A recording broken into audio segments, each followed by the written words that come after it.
भारत के लोग देख रहे हैं चीन की जनता का हाथ, देख रहे हैं चीन की जनता के पास नहीं कोई अधिकार। भारत के लोगों की राह पर चल पड़े चीनी नागरिक, अधिकार के लिए लगा दी हुंकार। चीन बना पाकिस्तान, एक साल में 12 बार सड़क पर उतरी जनता। चीन में जिनपिंग के विरोध में प्रदर्शन, लॉकडाउन से भड़की जनता। शी जिनपिंग नाम तो सुना ही होगा। शी जिनपिंग के चीन में जनता के पास विरोध करने का कोई अधिकार नहीं होते। आंख बंद कर हर बात को मानना, कभी किसी बात पर विरोध दर्ज ना करवाना। चीन की राजनीति में लोगों से सिर्फ इसी रवैये की उम्मीद की जाती है, लेकिन समय के साथ चीन की जनता जागरूक भी हुई है और अपने अधिकारों के प्रति सजग भी। कोरोना काल में तो जमीन पर लोग अपनी ही सरकार खिलाफ सक्रिय हो गए। पहली बार राष्ट्रपति भी निशाने पर आ गए और वहां की सरकार पर भी सवाल दागे जा रहे हैं। आंकड़े बताते हैं कि अकेले 2022 में ही 22 ऐसे मौके आए जब चीन सरकार के खिलाफ लोगों ने विरोध प्रदर्शन किया। ज्यादातर मौकों पर सरकार की कोरोना नीति को लेकर प्रदर्शन किए गए। जीरो कोविड पॉलिसी कई लोगों को समझ के परे लगी इस समय, क्योंकि मामले भी फिर विस्फोटक रफ्तार से बढ़ने लगे। ऐसे में गुस्सा 7वें आसमान पर पहुंच गया है। सरकार जरूर इन विरोध प्रदर्शन को स्वीकार करने से मना करती है, कई मौकों पर तो इन्हें छिपाने की भी पूरी कोशिश की जाती है। लेकिन इसी साल 22 ऐसे मामले सामने आ गए जहां शी जिनपिंग को भी जनता ने आईना दिखाने का काम किया।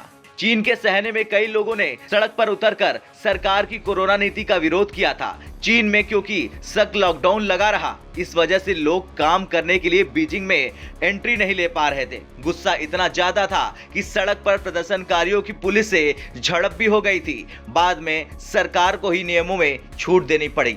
इसी तरह 5 जून को भी गुआंग में चीन की कोरोना नीति को लेकर लोगों का आक्रोश देखने को मिला। वहां भी सरकार को ही लोगों के सामने झुकना पड़ा था और कुछ पाबंदियों से मुक्ति देनी पड़ी। 13 जून 2022 संघाई में हुए विरोध प्रदर्शन से व्यापार पर काफी असर पड़ा था। इसी वजह से कुपू रूट पर कई व्यापारियों ने सरकार को घेरने का काम किया, लेकिन उनकी मांग मानने के बजाय तब पुलिस ने उन पर बल का इस्तेमाल किया था। 6 अगस्त 2022 कोरोना की वजह से हैनान में लॉकडाउन लगा हुआ था। कई लोग जो एयरपोर्ट पर थे वे वहीं फंस गए। उनकी तरफ से प्रदर्शन शुरू कर दिया गया।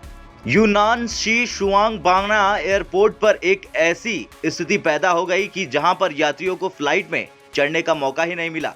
कारण ये था कि सरकार की तरफ से ऐन मौके पर कोरोना से जुड़े कुछ नियम बदल दिए गए। इस वजह से वहां पर लोगों द्वारा विरोध प्रदर्शन किया गया। पुलिस को भी मौके पर पहुंच कुछ लोगों को हिरासत में लेना पड़ा। 16 अक्टूबर 2022 बीजिंग के सिंतोंग ब्रिज पर राष्ट्रपति शी जिनपिंग के खिलाफ प्रदर्शन में हिस्सा लिया था। एक युवक ने खुलकर अपनी आवाज बुलंद की। इसी तरह सांशे में सुबह एक वक्त 4 अलग अलग जगहों पर प्रदर्शन किए गए। बैनरों के जरिए कहा गया कि जिनपिंग, तुम्हारे पिता चाहते हैं कि तुम इस स्टेशन पर ही उतर जाओ। खैर, इसी तरह चीन में समय समय पर कई और विरोध प्रदर्शन भी देखने को मिले। शी जिनपिंग के लिए ये स्थिति असहज बन गई, क्योंकि आज से पहले उनके खिलाफ कोई भी आवाज बुलंद नहीं करता था, लेकिन अब वहां के नागरिक ही उनकी नीतियों के खिलाफ खुलकर बोलने लगे। अब देखना ये होगा कि क्या जिनपिंग कुर्सी खाली करेंगे, क्या जिनपिंग की तानाशाही से जनता को मुक्ति मिल पाएगी। ब्यूरो रिपोर्ट, भारत तक।